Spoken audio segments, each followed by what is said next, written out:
The dawn of the 1st century BCE brought with it not only new opportunities for power and conquest but also new challenges in the world of the ancient Mediterranean. Among the many kingdoms that dotted the landscape, none would stir the world's imagination quite like Pontus, a kingdom that lay on the northern edge of Anatolia. And at the heart of this kingdom's fate was a ruler whose name would echo through history: Mithridates VI. Also known as Mithridates the Great. But behind every great ruler lies a force, a partner, a woman whose own story intertwines with that of her husband, shaping both his legacy and that of their children. In the case of Mithridates, that woman was Laodice, a figure who, though not as widely remembered as her husband, played a crucial role in the rise and fall of the Pontic Empire. Laodice was born into a world of power and intrigue. She was the daughter of Artabarzanes I, the king of Cappadocia, an ally of the Seleucid Empire, and a ruler deeply involved in the complex political games of the Hellenistic East. This environment, shaped by shifting alliances, royal marriages, and betrayals, would come to influence Laodice's actions in ways that were not immediately apparent. When she married Mithridates, it was not for love, but for power, a union forged by political necessity. Mithridates VI, though born into the royal family of Pontus, was not guaranteed the throne.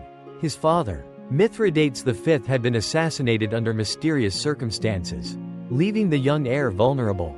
It was Laodice's marriage to Mithridates that helped solidify his claim to the throne, giving him a much-needed alliance with Cappadocia, a kingdom that, while not a major power, was strategically positioned between the Seleucid Empire and the Roman Republic. Mithridates had inherited a kingdom in turmoil, beset by the internal strife that often accompanied royal succession and the external pressure of increasingly ambitious neighbors.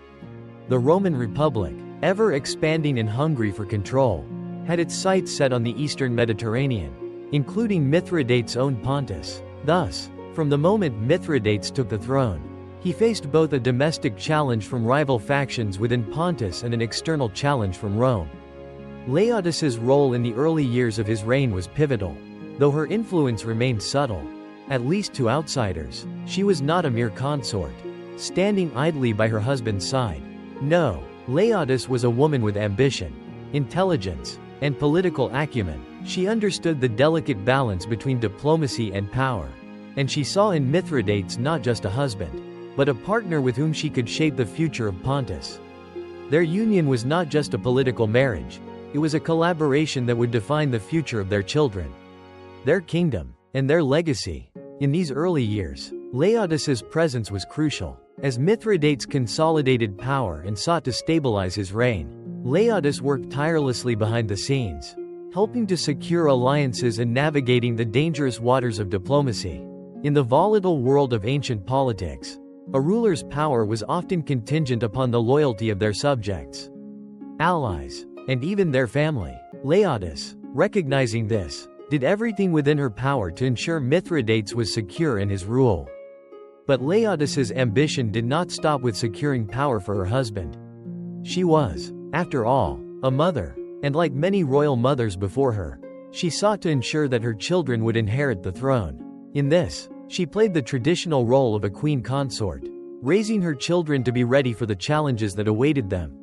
Mithridates, though a capable leader, was not invincible. Laodice's children, particularly her sons, would one day inherit not just the riches of the kingdom, but the burden of leadership. In the kingdom of Pontus, however, power was not easily maintained, and the threats to Mithridates' rule were numerous. The tension between Rome and the eastern kingdoms was reaching a boiling point. The Roman Senate had already begun to recognize the potential threat that Mithridates posed to their interests. And as he expanded his influence, it became increasingly clear that war between Pontus and Rome was inevitable. Laodice, ever the pragmatic queen, understood the importance of a united front in the face of such a powerful adversary. But as the kingdom of Pontus expanded, so too did the risks. Political alliances, once secured by marriage, began to fray. The demands of empire, the ambitions of her husband, and the rising power of Rome created a volatile mix. Mithridates, despite his military prowess, was facing mounting pressure both from within and outside his kingdom. His focus on military expansion would soon lead to a series of disastrous wars with Rome, Wars that would change the course of history and place both him and his family at the mercy of forces they could not control. Through it all, Laodice stood by her husband, supporting his efforts to secure the kingdom, while also preparing her children for a future where they might one day be forced to defend everything their father had built. Yet, even as she played the role of the loyal wife and mother, Laodice harbored ambitions of her own, ambitions that would, in time, change the course of her family's destiny. Mithridates VI rise to power, driven in part by Laodice's political maneuvering, was just the beginning. The real test for the Pontic king, and for his queen, would come when the forces of Rome began to press against their kingdom. The coming conflict would not only define Mithridates' legacy but would also reveal the true nature of Laodice's influence, both as a queen and as a mother to the heirs of Pontus. When Mithridates VI took his first steps as king, the kingdom of Pontus was far from stable. His inheritance came with the bloodstains of his father's assassination, a deadly game of court intrigue that left the young king vulnerable to the whims of his nobles and external enemies alike. It was clear that Mithridates would need more than military prowess to survive in the cutthroat world of Hellenistic politics.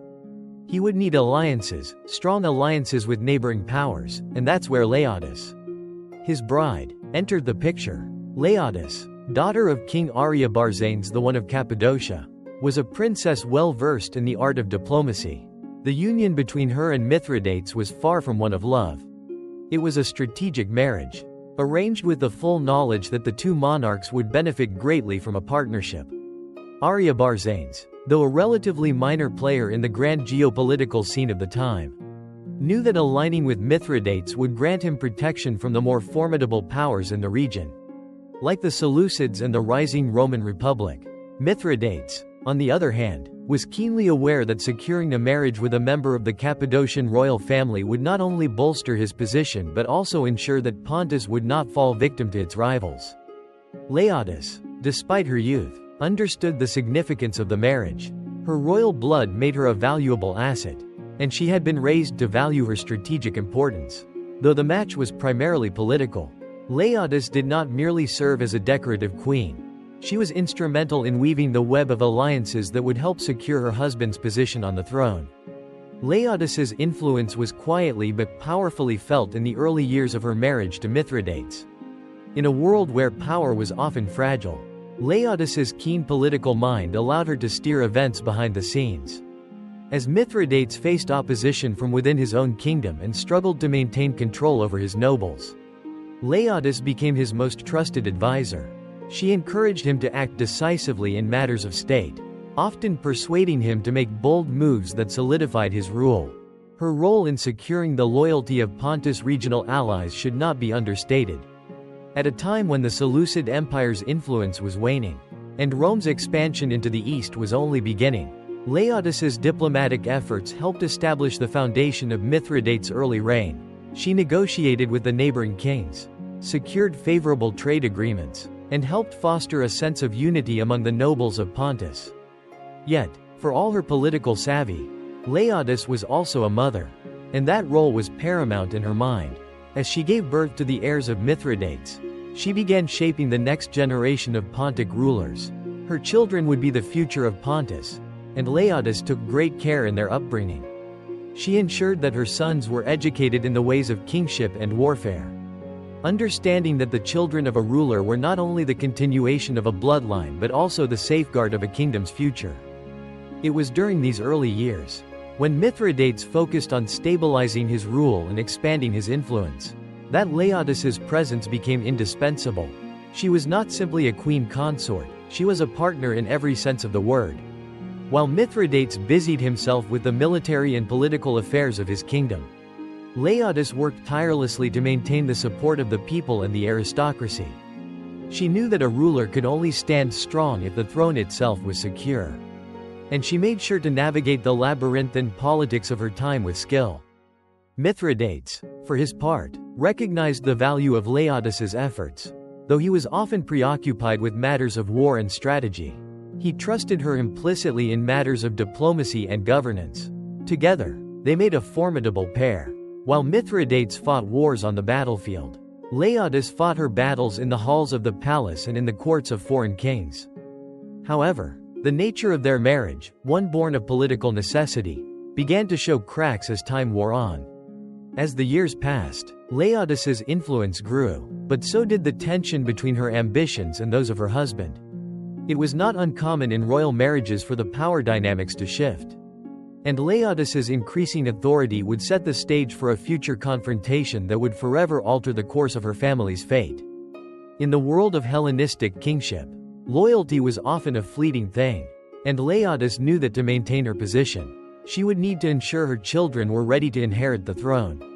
She began to push for her sons' prominence within the royal court, subtly positioning them to succeed Mithridates. This was a delicate game, for Mithridates was not a ruler easily swayed by anyone, even his own queen, and while Laodice's ambitions were for her children's futures, they would inevitably collide with the desires of her husband. Though Mithridates trusted her, the shadows of her increasing influence would soon begin to loom large over their relationship. For now, though, Laodice's role as both wife and mother remained unquestioned. Her impact on the early years of Mithridates' reign was undeniable. Through her actions, she helped secure the kingdom of Pontus, prepared her children for the future, and cemented her own legacy as a queen whose influence would shape the course of history. But as the tides of fortune began to turn, Laodice's influence would soon be tested in ways she had never anticipated. The political landscape of the Hellenistic world was shifting, and the greatest threat to Pontus came not from within, but from the growing power of the Roman Republic. As time passed, the kingdom of Pontus continued to grow under the leadership of Mithridates VI. His reign, solidified by the strategic alliances he forged, had positioned him as a force to be reckoned with in the eastern Mediterranean. Yet, in the private chambers of the royal palace, a different chapter of his life was unfolding. The birth of his children marked not just the continuation of his bloodline, but the beginning of a new generation that would one day be tasked with the weight of the crown. Laodice, ever the political strategist, understood the significance of these children not only as heirs but also as vital instruments in securing the future of Pontus. Her role as a mother was not one of quiet reverence but of careful preparation. From the moment each child was born, she began to weave a web of influence around them, ensuring that they would be ready to rule, should the time come. The firstborn son, Mithridates II, was a promising heir. As a child, he was already displaying the intelligence and leadership qualities that Laodice had hoped for. She worked tirelessly to ensure that he received the best education, teaching him not just the art of governance but also the intricacies of war. In Laodice's eyes, a king needed to be both a tactician and a diplomat. She made sure her son learned how to manage both the politics of the court and the military strategy required to defend the kingdom from external threats. While Mithridates II was being groomed for leadership, Laodice also bore other children, each of whom played a role in her greater plans for the future. But it was not just about birthright. It was about preparing them for the harsh realities of royal life, where ambition, betrayal, and survival were the ultimate tests of character. For Mithridates, however, the role of father, though important, was secondary to his ambition for his kingdom. He loved his children, but his focus was always on securing Pontus and expanding its borders. His attention was often consumed by his growing conflict with Rome, and as he engaged in numerous military campaigns across the eastern Mediterranean. The responsibility of guiding his heirs largely fell to Laodice. It was during this time that Laodice began to show her true power as the mother of the heirs to the throne. She understood that the future of Pontus depended not only on her husband's military successes but also on the strength and stability of the royal family. She saw in her children not just potential kings and queens, but the very future of their kingdom. Her influence over their upbringing was absolute. But Laodice was not simply shaping them to be passive figures on the throne. She was cultivating a legacy of strength, resilience, and ambition. In the political environment of the time, it was not enough to be the son or daughter of a great ruler. One had to prove oneself worthy of the throne, and Laodice was determined that her children would rise to meet that challenge. At court, the royal family became a symbol of both power and fragility. As the children of Mithridates grew, they were exposed to the cutthroat nature of court politics. The nobles, ever seeking to increase their own power, saw in these young heirs both an opportunity and a threat. Laodice kept a sharp eye on the interactions between her children and the courtiers, ensuring that no one would be able to manipulate them as they grew into adulthood. She knew that once her children reached maturity, their fates would be decided not just by their abilities but by the alliances they could form and the power they could wield. While Laodice worked behind the scenes to secure her children's future, the kingdom of Pontus itself was becoming increasingly embroiled in the tumultuous political landscape of the Mediterranean world. The rise of Rome loomed large over the region, and Mithridates, ever the ambitious ruler, saw an opportunity to challenge Roman expansion in the east. The threats from Rome were not abstract, they were immediate, and Mithridates knew that war was coming. For Laodice, the looming conflict brought both concern and opportunity. She knew that her children's future would depend on how the kingdom weathered the storm of war. If Mithridates succeeded, her children would inherit a kingdom of immense power and influence. But if he failed, they would be left with nothing. As the preparations for war escalated, Laodice continued her careful work. She focused on ensuring that her sons were ready to assume leadership should the need arise. In her heart, she harbored a deep desire for her children to succeed, but she also understood the dangers of putting too much power in the hands of any one heir. Even as she promoted her sons, she was mindful of the ever-present risk of rivalries and betrayals within the royal family. Her work was not just about preparing them for the throne, it was about ensuring that they could keep it once they claimed it. The birth of each child strengthened her resolve. They were her legacy, her lifeline, and the key to securing Pontus' future. With every lesson she taught them, every decision she made, Laodice wove a narrative of power that would one day unfold in ways even she could not predict. But despite her careful planning, nothing in the world of ancient politics was certain. Laodice had seen the shifting allegiances and betrayals that defined the Hellenistic world. She knew that her family's rule could be undone by the smallest of mistakes, and she was determined to avoid any misstep. Her ambitions, once centered solely on her husband, now turned more intensely toward her children. She would stop at nothing to ensure that they were ready for the trials ahead. Trials that would test not just their ability to lead but their very survival. Mithridates' wars against Rome were on the horizon, and with them, the future of his children and his queen would be written in blood. Laodice, though often seen as a quiet observer of history, was in fact the architect of her family's future. It was her vision, her care, and her ambition that would ultimately shape the destiny of Pontus. While Mithridates VI was firmly focused on his grand ambitions, extending the borders of his kingdom, confronting the rising Roman threat, and solidifying his position as a formidable monarch, there was a quieter but no less significant force at work in the royal palace. Laodice, his wife, had not merely resigned herself to being a passive consort. She was far more than just the mother of his children. She was a shrewd and calculating political player. Fully aware of the precariousness of power and the volatile nature of ancient dynasties. In the early years of their marriage, Laodice had been content to stand by her husband's side, helping to secure alliances and raise their children to one day assume the throne. But as Mithridates' power grew and his military campaigns became more aggressive, the political landscape shifted. Laodice began to understand that the future of her children, and her own future, was not solely in Mithridates' hands. To ensure that Pontus continued on its prosperous path, she needed more than just loyalty from her husband. She needed influence, control, and a means of guaranteeing her children's place at the helm of the kingdom. As Mithridates prepared to take on Rome in the coming war, the tension within the royal court grew. Pontus, once a stable kingdom, was now facing external and internal pressures. The looming conflict with Rome was an ever-present specter. And while Mithridates was determined to wage war, his court began to fragment under the strain of competing ambitions. Laodice knew that she had to position herself, and her children, strategically. The question was no longer about whether her sons would inherit the throne. It was about how the transition would occur, and who would control the kingdom once Mithridates was engaged in the brutal conflict that awaited him.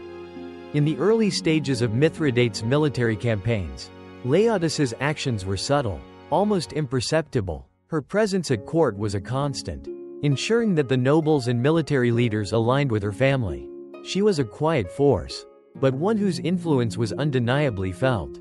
Behind the scenes, she worked tirelessly to ensure that the political factions within Pontus did not become destabilized, as rivalries among the aristocracy were a constant threat.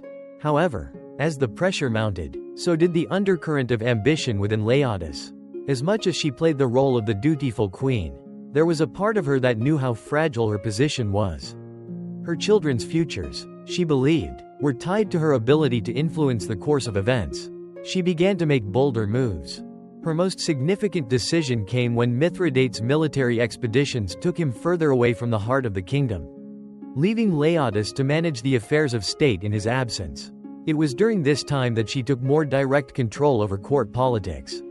She moved quickly to solidify alliances with influential families in the kingdom, further securing her position as not just the wife of the king but as a political leader in her own right. One of the first signs of Laodice's growing ambition was her increasing involvement in the appointment of key officials within the kingdom.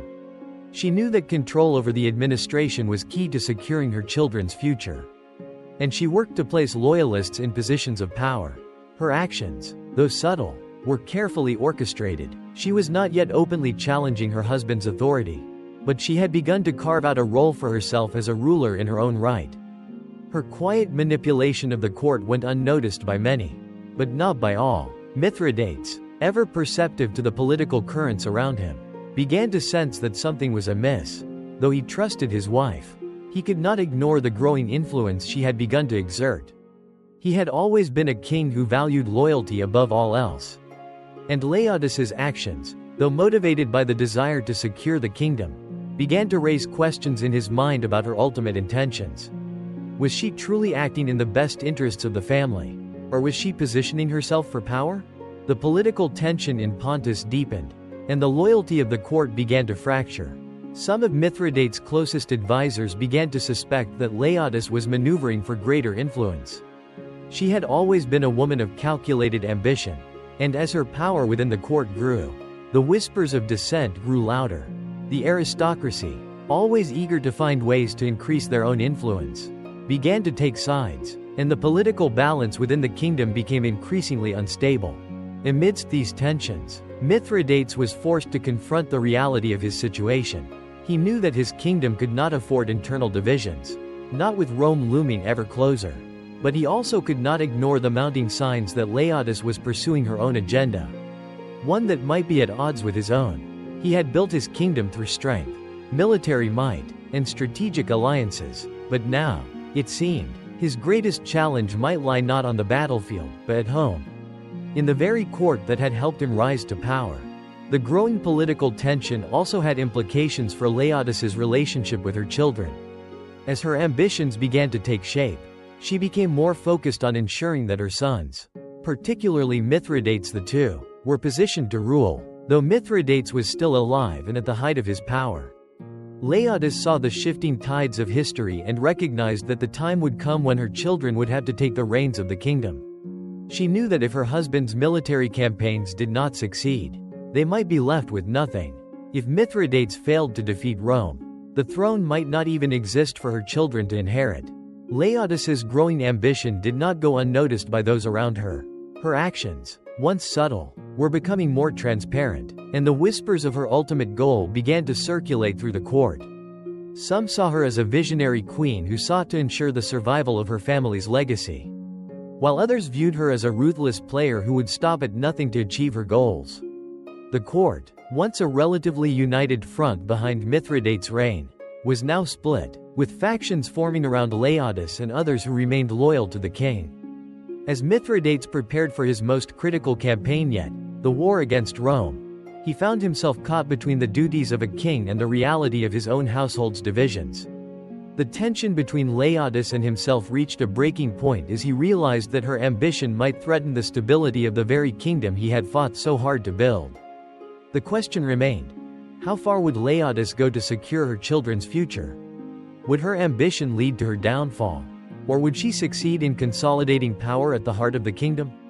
The political tension in Pontus was only just beginning to unfold, and the kingdom's fate would rest not only on Mithridates' military success but on the increasingly complex and treacherous dynamics within his own family. The tensions that had been quietly simmering within the royal palace of Pontus finally reached a breaking point.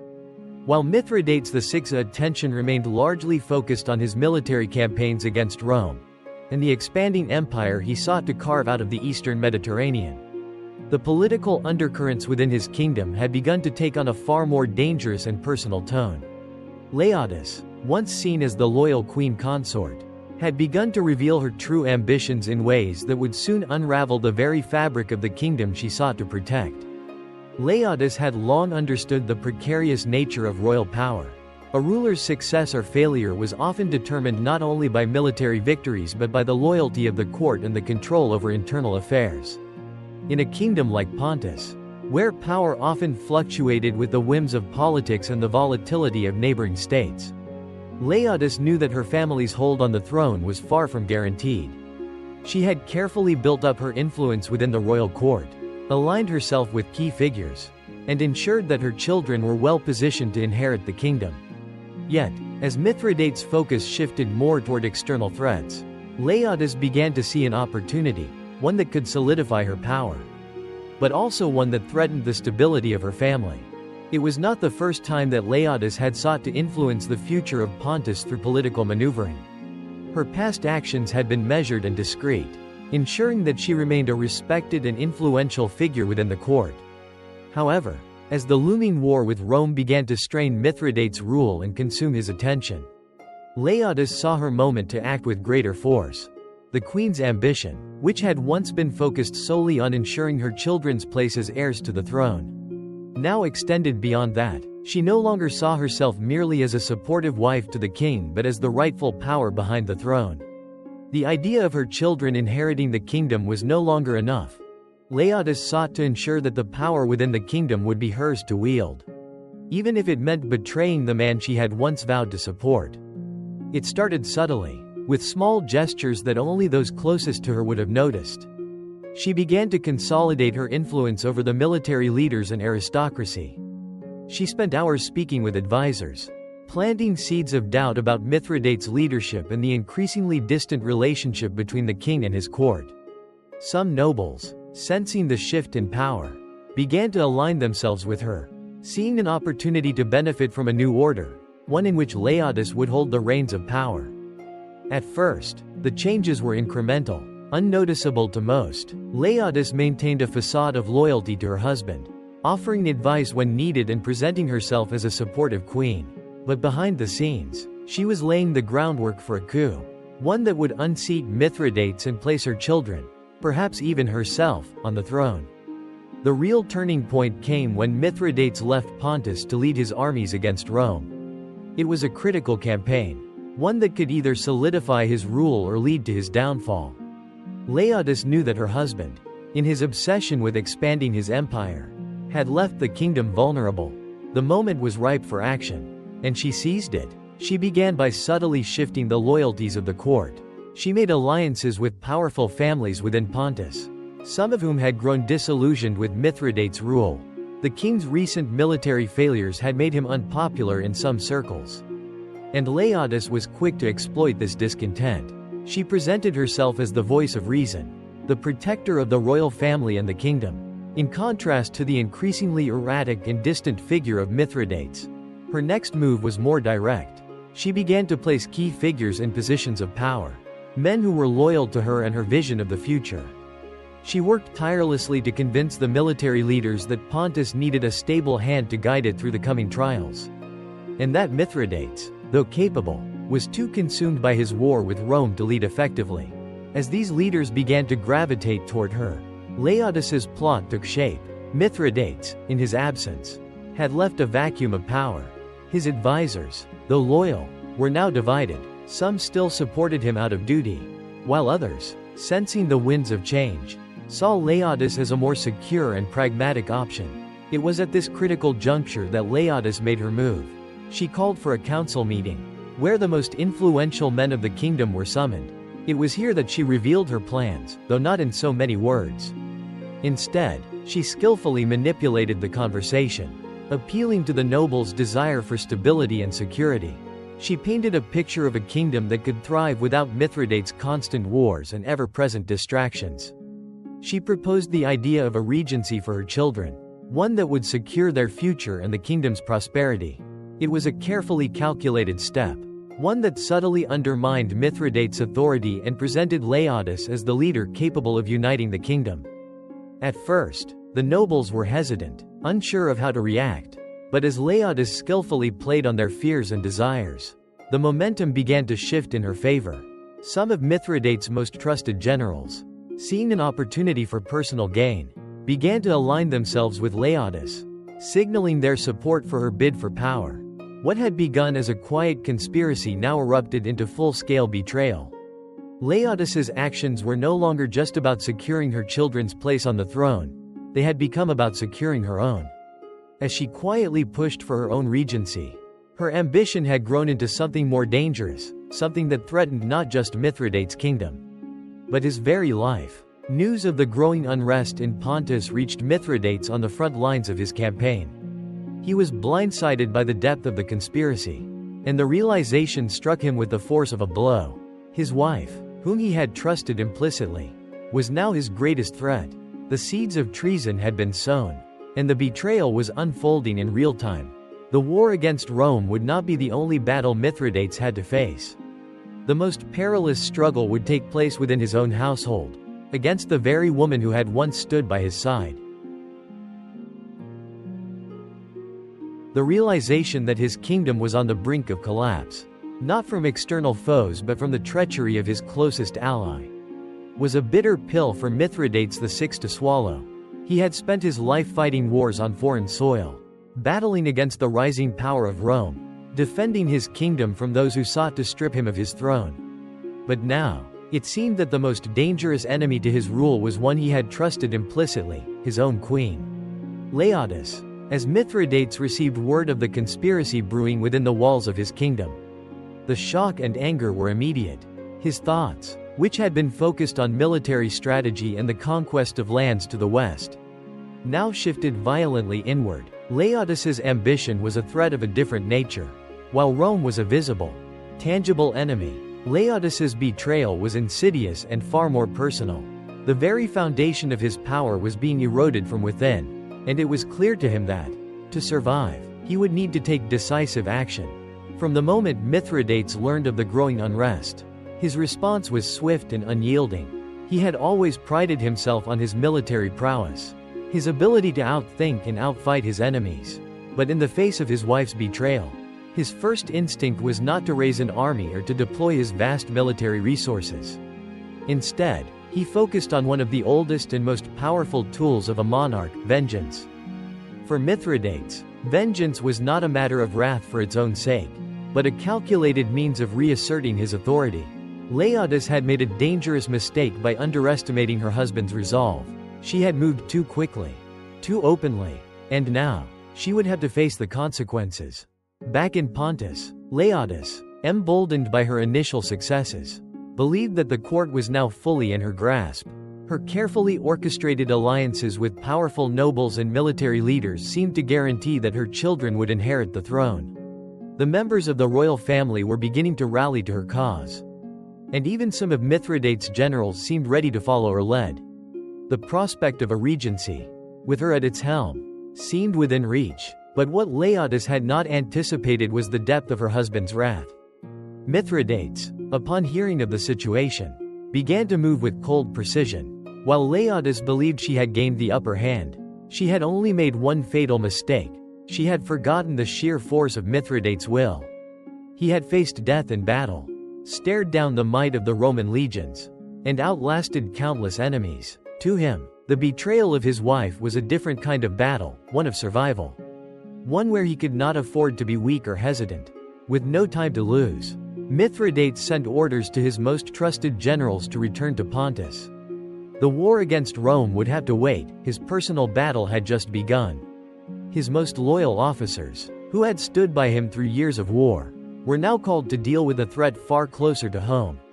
Mithridates knew that the control of his kingdom, his family's legacy, and his throne were now in question.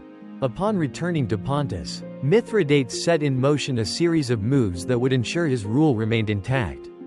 He could not afford to leave any part of his kingdom vulnerable. not even to his own family. The nobles who had sided with Laodice were rounded up swiftly and imprisoned.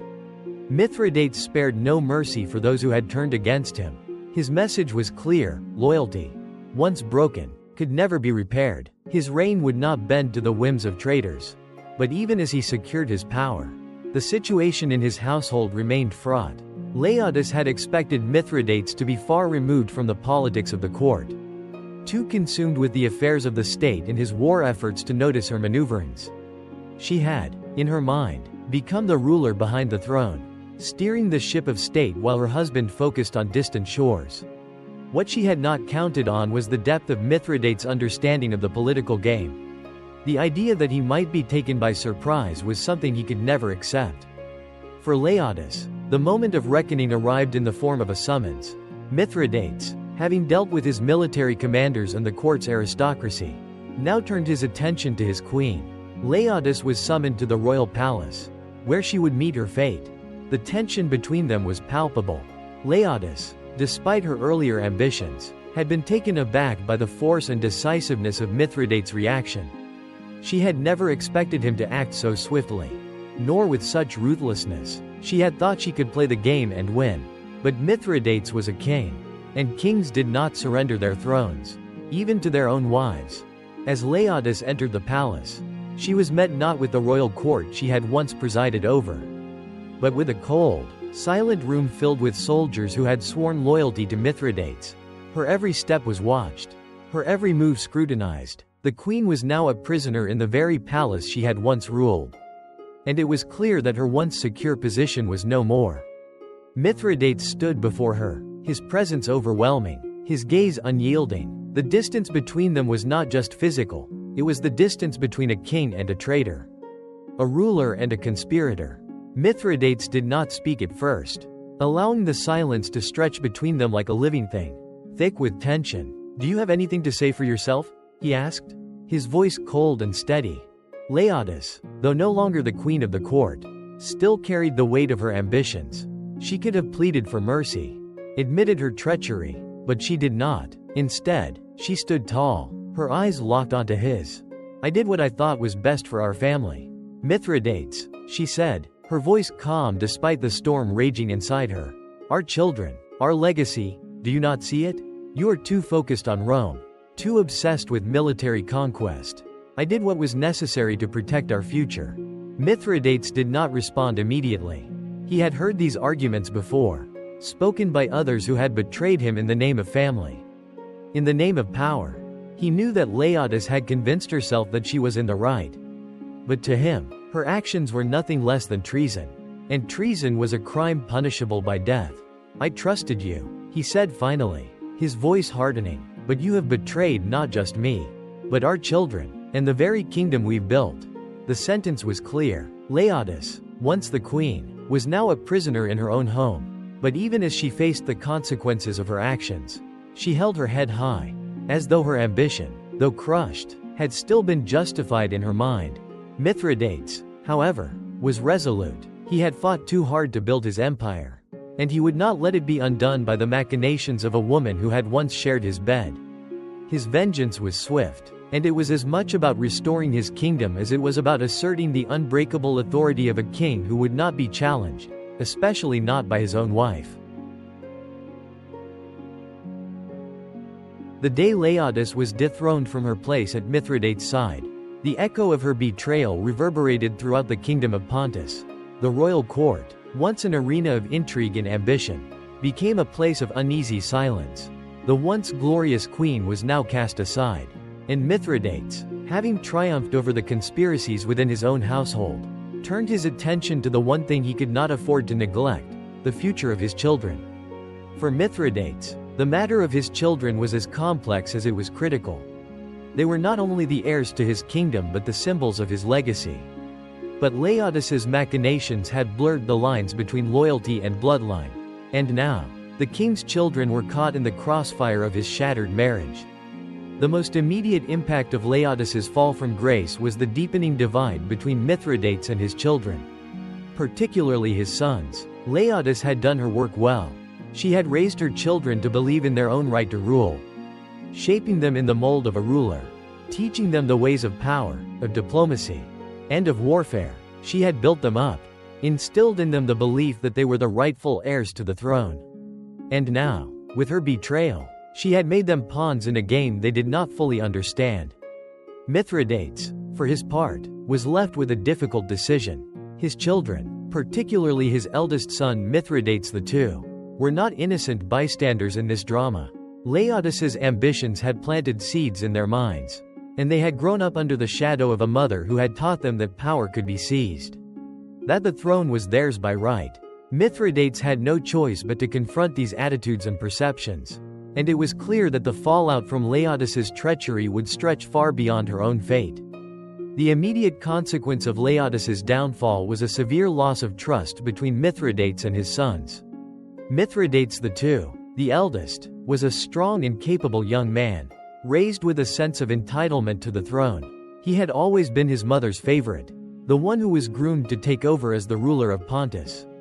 But after the betrayal, Mithridates saw his eldest son with a growing wariness. Could he truly trust him? Or had the seeds of ambition planted by Laodice already taken root too deeply? The royal family was torn between loyalty to their father and the silent rebellion that had been stirred within them by Laodice.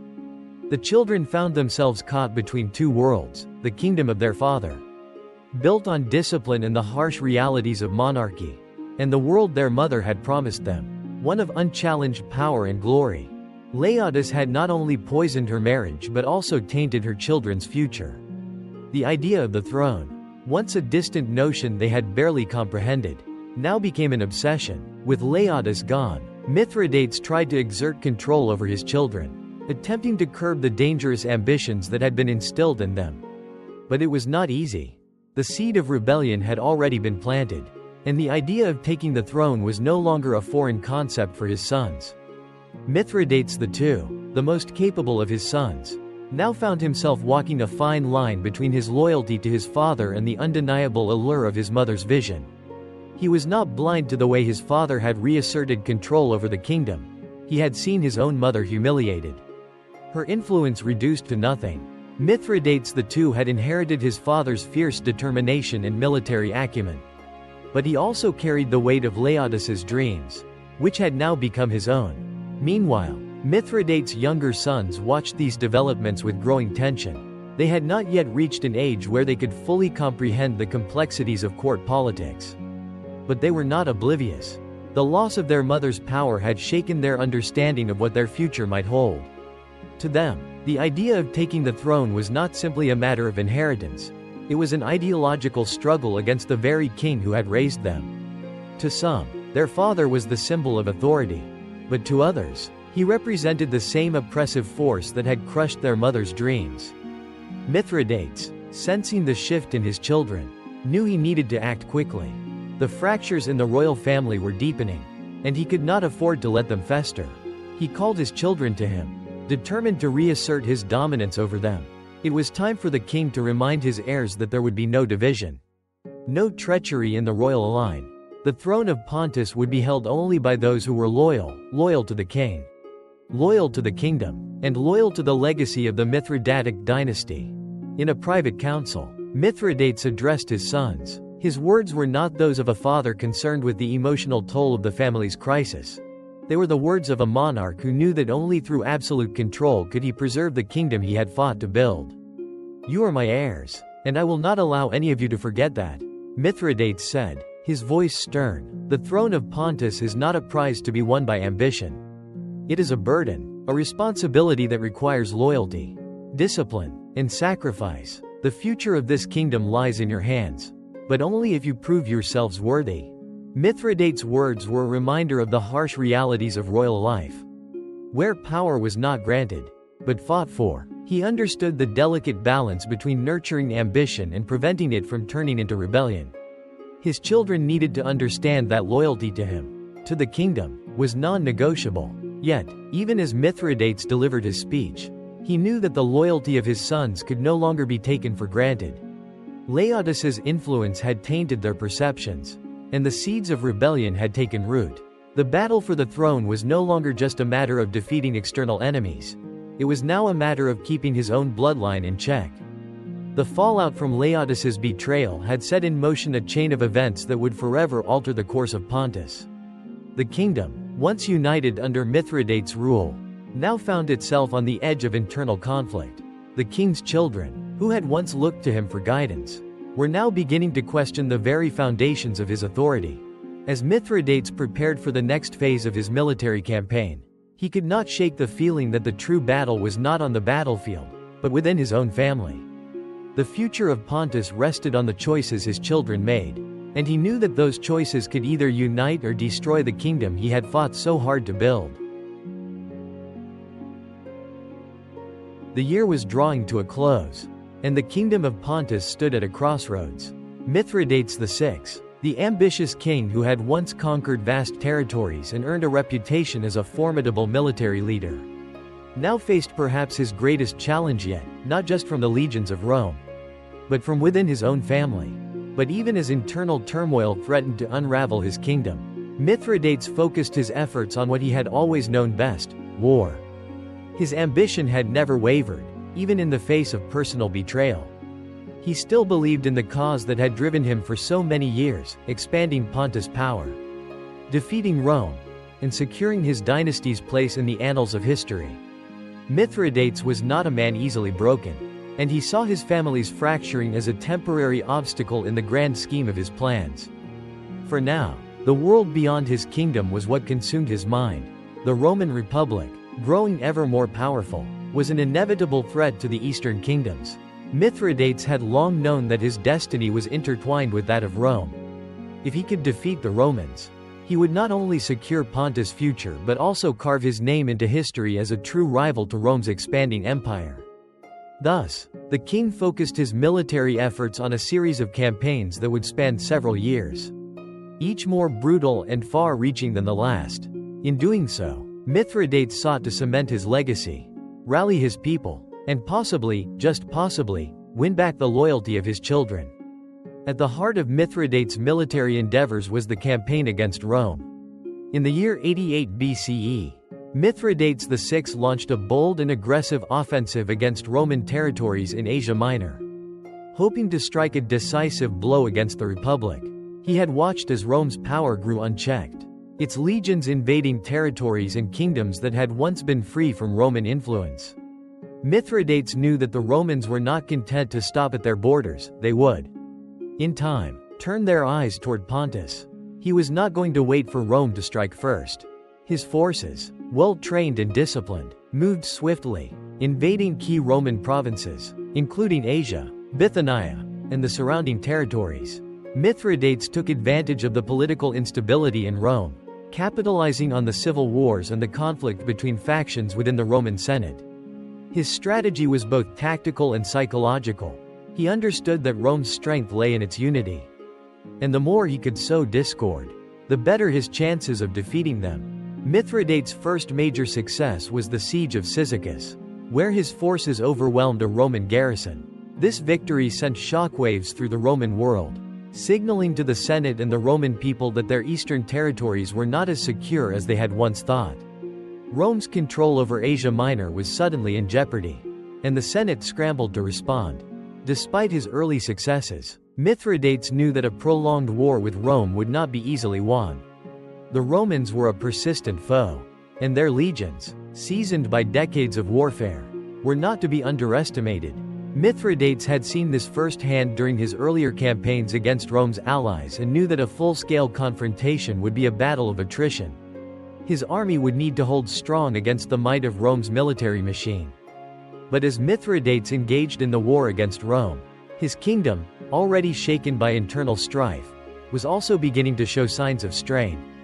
The royal family, still divided by the rift between Mithridates and Laodice, became a further point of concern. His eldest son, Mithridates II, despite his training and the trust his father had placed in him, was becoming increasingly restless. The idea of ruling, especially in the shadow of his father's military campaigns, weighed heavily on him. Laodice's ambitions had left a mark on his mind, and his loyalty to his father was not as unwavering as it once had been. Mithridates, aware of this, began to distance himself from his children even further. The more he focused on his military endeavors, the more he lost touch with the personal relationships that once held his family together. He believed that his strength on the battlefield would be enough to secure their future. But as the campaign progressed, the cracks within his royal family deepened. The war against Rome was not just a matter of military conquest. It was a fight for survival, not only for Mithridates and his kingdom, but for the future of the Pontic dynasty. The king's soldiers fought fiercely, and his strategies were sound. But the political realities back home were no less dangerous. With Laodice removed from the scene, Mithridates had hoped that peace would be restored.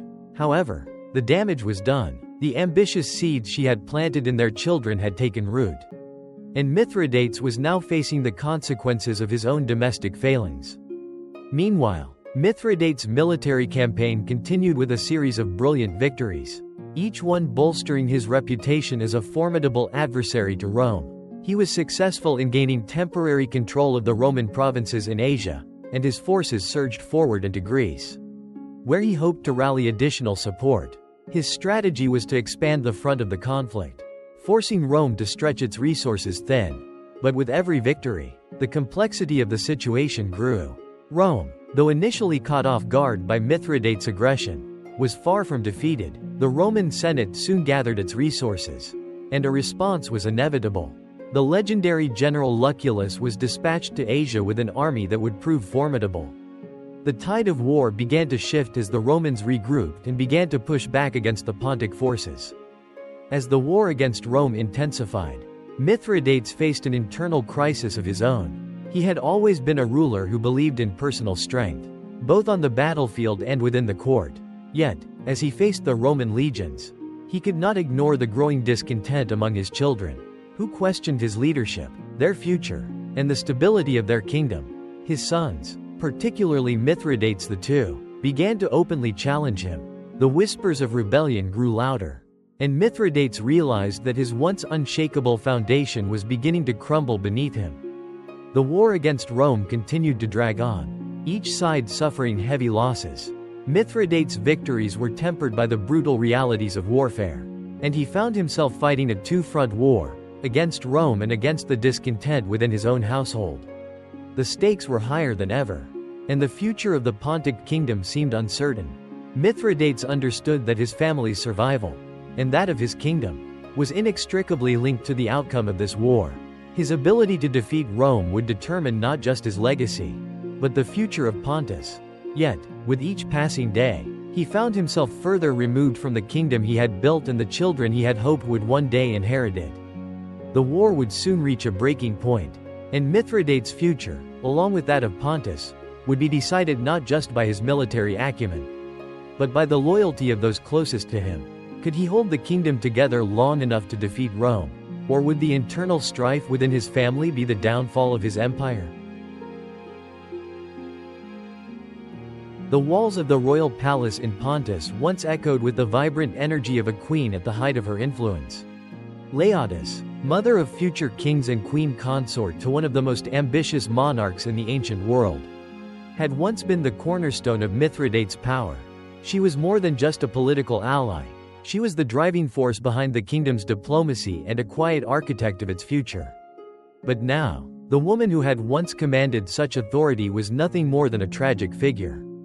Her dreams shattered, her ambitions undone by the very family she had sought to build. Laodice's downfall had been as swift as it was brutal. Betrayal, both personal and political, had been her undoing, and the consequences of her actions reverberated far beyond her own fate. Once removed from her position of power and stripped of the royal status she had fought so hard to attain, she faded into the shadows of history. Yet, the legacy of Laodice lived on in a way she had never anticipated, not in the power she had accumulated, but in the way her ambitions shaped the very future of the kingdom.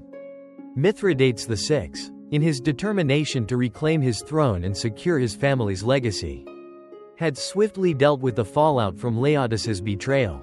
Her once strong political alliances crumbled, and the nobles who had once rallied behind her were either imprisoned or exiled. The queen consort, who had once been the epitome of grace and political savvy, was now a prisoner within the very palace that had once been her domain. Though her position had been stripped, Laodice's impact on her children could not be erased. Even as she faced the consequences of her ambition, her influence on her sons remained profound. Mithridates II, her eldest son, was the most directly affected by her actions.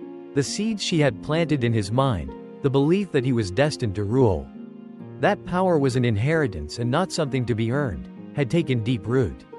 Even in the face of his mother's downfall, he could not shake the sense of entitlement that had been instilled in him. Laodice had been a woman of vision, and that vision had been passed on to her children. She had wanted a kingdom ruled by her blood, a dynasty that would extend its influence across the region. The throne of Pontus was to be a legacy not just for her husband, but for her children. But the tragic irony was that her ambition, once so carefully nurtured, had fractured the very family she had hoped to protect. Her sons, her heirs, were left to grapple with the complex reality of her downfall, torn between loyalty to their father and the vision of power their mother had implanted in them. As Laodice languished in exile, removed from the royal court she had once dominated, her role in the kingdom's politics seemed to fade into the past. But history would not forget her. Laodice's story became one of tragedy and ambition, a tale of a woman who, in her pursuit of power, had unwittingly set the stage for the unraveling of her family. She had become a symbol of the dangers of unchecked ambition, of how the desire for power could blind even the most capable of rulers. For Mithridates, the legacy of Laodice was a constant reminder of the fragility of loyalty. He had been betrayed not just by his wife, but by his closest confidant, the woman he had trusted to help him build a kingdom. It was a betrayal that could never be fully forgiven, even if the kingdom itself were to survive. Mithridates had built his empire on the strength of loyalty, both from his soldiers and from his family. Laodice's actions had tested that loyalty to its breaking point, and though he had emerged victorious, the emotional toll on the king was undeniable. As the war with Rome raged on, Mithridates found himself forced to reckon with the consequences of his decisions, not just as a ruler, but as a father. His children, still young and impressionable, were caught in a storm of ambition, divided between their loyalty to their father and the lessons their mother had taught them. Mithridates knew that his sons, particularly Mithridates II, were now the key to his kingdom's future. If they could be convinced to follow his lead, to put the good of the kingdom above their personal ambitions, then Pontus might still survive. But that was no easy task. Laodice's legacy was not so easily erased. The notion of power, once instilled in her children, would not be easily relinquished. For Mithridates, the war with Rome was no longer just about securing his kingdom. It had become a battle for his family, a fight to ensure that his children would understand the true meaning of leadership. The collapse of his marriage had made him realize that his role as a father was just as important as his role as a king. The fate of Pontus, and its future as a kingdom, would depend not on his military victories, but on his ability to reconcile the fractured family that Laodice had left behind. Despite the growing tensions within his household, Mithridates pressed on with his military campaigns. His resolve remained unshaken, even as the internal turmoil continued to simmer.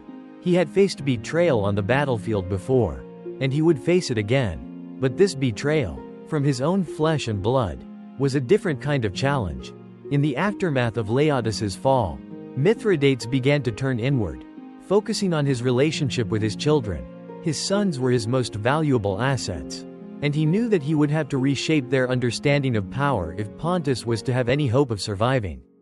The kingdom's future no longer rested solely on his ability to defeat Rome, but on his ability to heal the wounds within his family. The winds of fate are often as fickle as they are unforgiving. And for Mithridates VI, the man once revered as the great king of Pontus, those winds began to shift with a brutal inevitability. Despite his military genius, his unyielding ambition, and the strength with which he held his kingdom, the weight of his many battles, both external and internal, began to exact a heavy toll. His empire, once a formidable power in the East, was slowly starting to unravel, its foundation eroded by rebellion, war, and betrayal. The Roman Republic, relentless and far-reaching, had become the central force to reckon with, and Mithridates' repeated confrontations with the Romans had only made the stakes higher. What had started as a series of swift victories against Roman outposts and provinces in Asia Minor had become an unrelenting war of attrition. The Romans, under the leadership of generals like Lucullus and Pompey, had regrouped and begun to strike back. For every victory Mithridates won, the Romans responded with twice the force. Leveraging their unyielding resources and superior military organization, Mithridates had long understood that the war with Rome would be a battle for survival. Not just for Pontus, but for himself. But as the years passed, the toll of the endless warfare and the strain on his resources began to wear him down. The once celebrated king, known for his iron will and brilliance in battle, began to face a creeping realization: his kingdom was not as invincible as he had once believed. His own military campaigns had taken him to distant lands, far from the core of his kingdom.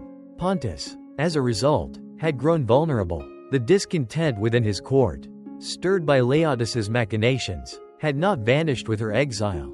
His sons, particularly Mithridates II, now grown older and more ambitious, began to question their father's decisions. Mithridates, whose ambition had been to create a kingdom that could stand proudly against Rome, was slowly losing control over both his family and his realm. At the heart of this internal strife was Mithridates II, once the favored son of Laodice. The young prince had been groomed for leadership, trained in the ways of kingship, and encouraged to see the throne as his birthright. Now, with his mother's downfall fresh in his mind, and his father's authority waning, Mithridates II began to quietly challenge the status quo. The idealistic visions Laodice had planted in his mind about a future of unrivaled power had not been erased. The rebellion simmered quietly in the background, as Mithridates II began to grow impatient with his father's rule. He sought to amass his own power, rallying a faction of nobles and military leaders who shared his vision of a new order for Pontus. Mithridates VI, though a skilled strategist, found himself distracted by the internal tensions within his family. The trust between him and his sons had been irreparably damaged by Laodice's betrayal, and the divide between father and son only widened as the war with Rome dragged on. The king found himself caught between his devotion to his kingdom and the fractures within his own bloodline. The weight of the betrayal, both from his wife and now from his children, was a burden he could scarcely bear. Meanwhile, the Roman legions, led by the relentless generals Lucullus and Pompey, began to press further into the heart of Pontus. The Romans, knowing that Mithridates' empire was crumbling from within, took advantage of the disarray. They moved swiftly, cutting off vital trade routes, defeating Mithridates' armies, and systematically reclaiming the territories he had fought so hard to conquer. As the Romans advanced, Mithridates VI, already worn from years of battle, struggled to maintain control. His forces were diminished, and the nobles who had once rallied behind him began to falter in their loyalty. Even the generals who had once sworn loyalty to him began to question his leadership. Some defected to Rome, while others sought to carve out their own power, weakening the already fragile kingdom. In the midst of this collapse, Mithridates was forced to make a desperate decision. The war with Rome, which had begun as a quest for glory and power, was now a struggle for survival. His once dominant military force had dwindled, and the Romans were closing in on his last strongholds. Mithridates, unable to rally enough support within his kingdom, made the agonizing choice to flee, abandoning the throne and his kingdom to save his own life. The retreat of Mithridates VI was nothing short of tragic. The king who had once held an iron grip over Pontus, who had envisioned his kingdom as an unshakable power in the east, was now a fugitive, forced to abandon the legacy he had worked so tirelessly to build. His sons, torn by the years of political intrigue and betrayal, were left to deal with the remnants of a shattered kingdom. Mithridates sought refuge in the eastern regions of his former empire, hoping to gather support from neighboring kingdoms and possibly even mount a counteroffensive. But his situation grew increasingly desperate. The power he had once wielded so effortlessly was slipping through his fingers, and the Romans were relentless in their pursuit. As Mithridates continued his flight, the weight of his decisions began to haunt him. He had spent so many years focused on expanding his empire, on fighting wars and building a kingdom that could rival Rome, that he had failed to recognize the importance of his family. His relationship with his children, particularly Mithridates II, had been irreparably damaged. The ideal of a unified Pontus was no longer within his grasp, and the bitter reality of his decline set in. In the final stages of his life, Mithridates VI found himself alone, estranged from his children, and facing the inevitable fall of his kingdom. The Romans, unyielding in their pursuit of him, eventually cornered the former king in the city of Panticapaeum, the capital of the Bosporan kingdom, where he had sought refuge. Mithridates, surrounded by enemies and betrayed by the very family he had fought to protect, made one final, tragic decision. Rather than surrender to the Romans and face humiliation, Mithridates chose to take his own life. In 63 BCE, he ended his life, marking the tragic conclusion of the reign of one of history's most ambitious and capable monarchs. The king who had once dreamed of defeating Rome, of securing a legacy that would rival the greatest empires of the ancient world, died alone, a fugitive from his own empire. His death was a turning point for the kingdom of Pontus. With his passing, the kingdom fell into the hands of his sons, but the legacy of betrayal and internal strife continued to haunt the family. Mithridates II, once the hope of the Pontic dynasty, struggled to consolidate power. The internal divisions within the royal family left the kingdom vulnerable to further Roman intervention. And within a few years, Pontus would become a Roman province. Mithridates VI, despite his many victories, had ultimately failed to secure a lasting legacy. His kingdom was fractured, his family divided, and his dreams of a vast empire unfulfilled. But his ambition, his military campaigns, and his role in the struggle against Rome would not be forgotten. In the end, Mithridates' life serves as a cautionary tale of the dangers of unchecked ambition and the tragic consequences of familial betrayal. The story of Mithridates VI, the great king of Pontus, is one marked by ambition, military prowess, and tragic downfall. His life was a series of bold victories, daring strategies, and political maneuverings, all aimed at securing a legacy that would rival the greatest empires of the ancient world. But in the end, his ambition proved to be both his strength and his undoing. As the dust settled after his death, Pontus, once a powerful and expansive kingdom, found itself stripped of its sovereignty. The lands that Mithridates had fought so tirelessly to conquer and defend were slowly absorbed by Rome, as his sons struggled to hold onto the remnants of their father's empire. Mithridates II, though crowned king, lacked the strength to unite the fracturing kingdom. His rule, marked by internal conflicts and the remnants of his mother's ambitions, ultimately fell short of the legacy his father had dreamed for him. Pontus would never again rise to the prominence it had once enjoyed under Mithridates VI. The Romans, with their relentless drive for expansion, had secured their dominance in the eastern Mediterranean. Pontus became a Roman province, its royal family relegated to the annals of history. The great dream of Mithridates, to stand as an equal to Rome, had crumbled. And in its place was a kingdom reduced to nothing more than a footnote in the story of the Roman Empire. But Mithridates' legacy was not entirely erased. His name would live on in the memory of those who had fought alongside him, in the songs of the people who had once admired him, and in the bitter recollections of those who had been his enemies. Though his empire fell, his defiance of Rome made an indelible mark on history. The Roman Empire, which had sought to crush him, would forever remember the man who had dared to challenge its dominance. His children, too, carried the shadow of his legacy. Despite their fractured relationships with him, the teachings of their father, and the ambitions instilled in them by their mother, remained deeply embedded in their hearts. Mithridates II, Mithridates' eldest son, was eventually forced into submission by the might of Rome. However, the ideals of power and kingship that he had inherited from his parents never fully faded. Though he was a puppet king under Roman rule, his heart and the dreams of his mother's ambition never fully died. His reign was marked by weakness, and he died in obscurity, his father's legacy now a burden too heavy to bear. Laodice, the woman who had once stood beside Mithridates as his queen, also faced the bitter consequences of her actions. She, too, had become a symbol of ambition gone awry, a tragic figure who had sought power for her family, only to see her dreams unravel in the face of betrayal and conflict. In the end, her once influential role in shaping the future of Pontus was eclipsed by the very forces she had tried to control. Her death, like her life, was a quiet affair, marked more by the whispering shadows of what could have been than by any real legacy. Yet, Her legacy, in shaping her children's ambitions, could still be felt for years to come. And so, the kingdom of Pontus fell.